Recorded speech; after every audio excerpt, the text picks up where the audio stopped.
வாக்குத்தத்தங்கள்லாம் அதெல்லாம் பயங்கரங்க. இந்த ஆண்டு ஆரம்பத்தில் கொடுத்த வாக்குறுதிலாம் என்னால் ஜீரணிக்கவே முடியல.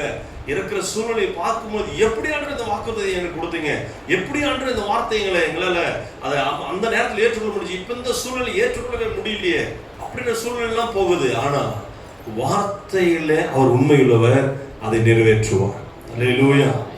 பாருங்க, இந்த வார்த்தையில் சொல்றாரு, உன் சந்ததியை பெருக பண்ண போறேன்னு சொல்றாரு. அது ஈசாக்கை கொண்டுதான் பெருக பண்ண போறேன்னு சொல்ற. வாசிங்க 17ஆம் அதிகாரம் 19ஆம் வசனம் வாசிங்க.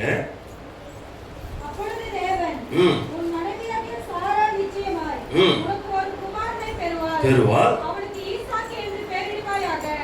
என் உடன்படிக்கையை அவனுக்கும் அவனுக்கு பின்வரும் அவன் சந்ததிக்கும் நித்திய உடன்படிக்கையாக ஸ்தாபிப்பேன். அல்லேலூயா.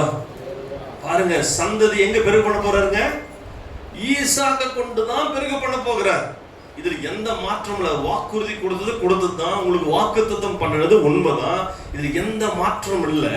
ஆனா 17ஆம் அதிகாரத்துல இந்த வாக்குறுதி கொடுத்துட்டு 22ஆம் அதிகாரத்துல வேற மாதிரி சொல்றாரு. இப்ப நீங்க எப்படி விசுவாசிக்கிறீங்க? உங்க விசுவாசம் எப்படி இருக்கு? இப்ப பாருங்க, ஆண்டு ஆரம்பத்தில் நல்ல வாக்குத்தத்தை பெற்றுக்கொண்டோம், அந்த வாக்குத்தத்தை எடுத்துக்கிட்டோம். ஆனா இப்ப இருக்கிற சூழ்நிலையில அந்த வாக்குத்தத்தை மேட்ச் ஆக மாட்டேங்குது. இப்ப என்ன பண்றீங்க?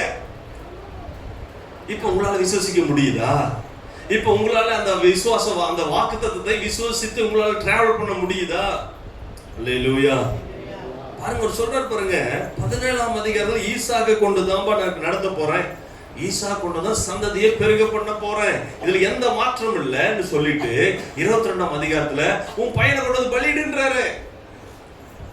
அவருக்கு அவங்க எப்படிங்க இந்த விசுவாச சோதனை நினைச்சு பாருங்க. பாருங்க, இன்னைக்கும் கர்த்தர் நம்ம கொடுத்த வாக்குறுதிகளில நாம் விசுவாசத்தோடு தான் இருக்க வேண்டும். அல்லேலூயா. இப்ப கொடுத்திருக்கலாம், இந்த வருஷம் கொடுத்திருக்கலாம், இதுக்கு முன்னாடி கொடுத்திருக்கலாம், நீங்க ஆண்டவர் நீங்க இரட்சகரா ஏற்றுக்கொண்டீங்களா, அப்போ உங்களுக்கு வசனங்களை கொடுத்து வாக்குத்தத்தங்களை கொடுத்திருக்கலாம், அது எல்லாம் நிறைவேறும். அல்லேலூயா.